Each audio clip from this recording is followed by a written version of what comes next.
Our space program has been stuck for 30 years. We simply just go around the planet Earth. It's just like Columbus exploring the New World for the first time and then spending the rest of his life simply puttering around the Spanish coastline. What's the problem?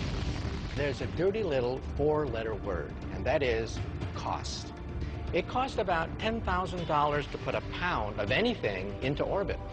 Imagine John Glenn made out of solid gold. That's what it costs to put John Glenn or you into orbit. It would cost about $20 million for you to take a weekend trip up to the space station.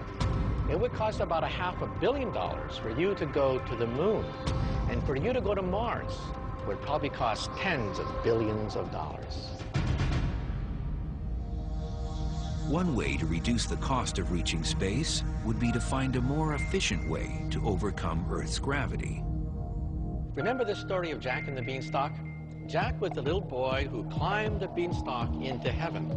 Well, imagine a space elevator such that you hit the up button and the elevator takes you into the heavens just like Jack and the Beanstalk.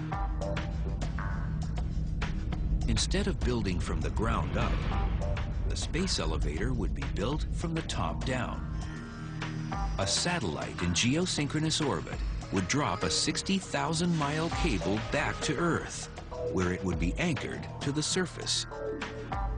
Now we are within striking distance of being able to create fibers that can withstand the tension of traveling at enormous velocities in outer space as the space elevator rotates with the planet Earth.